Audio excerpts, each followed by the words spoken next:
మూడు రాష్ట్రాలకు నూతన గవర్నర్లను రాష్ట్రపతి ద్రౌపది ముర్ము నియమించారు. గోవా గవర్నర్గా టీడీపీ సీనియర్ నేత కేంద్ర మాజీ మంత్రి అశోక్ గజపతిరాజు నియమితులయ్యారు. ఇక హర్యానా గవర్నర్గా ప్రొఫెసర్ అషిమ్ కుమార్ ఘోష్, లద్దాఖ్ లెఫ్టినెంట్ గవర్నర్గా కవిందర్ గుప్తాను నియమించారు.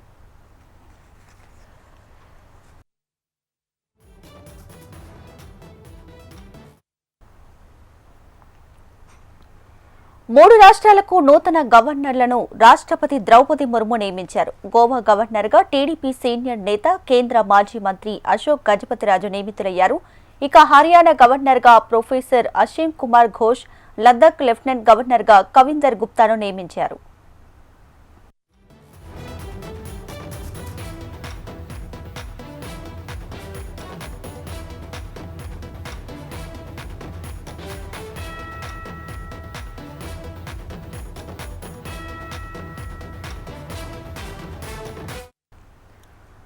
రైట్గా మూడు రాష్ట్రాలకు నూతన గవర్నర్లను రాష్ట్రపతి ద్రౌపది ముర్ము నియమించారు. ఇదే విషయానికి సంబంధించి లేటెస్ట్ అప్డేట్స్ మా ప్రతినిధి రామకృష్ణ అందిస్తారు. రామకృష్ణ, ఇక మూడు రాష్ట్రాలకు నూతన గవర్నర్ నియమిస్తూ రాష్ట్రపతి ద్రౌపది ముర్ము ఉత్తర్వులు జారీ చేశారు.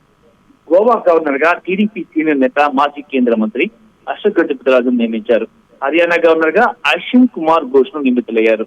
లడాక్ లెఫ్టినెంట్ గవర్నర్ గా బిడి మిశ్రా రాజీనామాను ఆమోదించిన గవర్నర్ రాష్ట్రపతి ఆయన స్థానంలో కవిందర్ గుప్తాను నియమించారు. ఈ మేరకు రాష్ట్రపతి భవన్ నుంచి ప్రకటన వెలువడింది.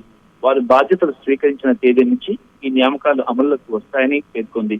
తెలుగు రాష్ట్రాల్లో సీనియర్ రాజకీయ నేతల్లో అశోక్ గజపతిరాజు ఒకరు. 7 సార్లు ఎమ్మెల్యేగా, ఒకసారి ఎంపీగా ఆయన విజయం సాధించారు. 1978లో తొలిసారి జనతా పార్టీ తరఫున ఎమ్మెల్యేగా విజయం సాధించిన అశోక్ గజపతిరాజు ఆ తర్వాత టీడీపీలో చేరారు. ఆ పార్టీ నుంచి 6 సార్లు ఎమ్మెల్యేగా, ఒకసారి ఎంపీగా గెలుపొందారు.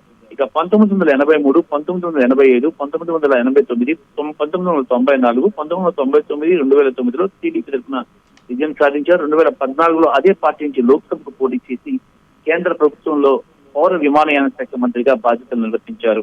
ఇంకా చూసుకున్నట్టుగైతే మరోవైపు బండారు దత్తాత్రేయ గవర్నర్ గా పదవీ కాలం ముగిసింది. 2019 నుంచి 2025 వరకు ఆయన గవర్నర్ గా పనిచేశారు.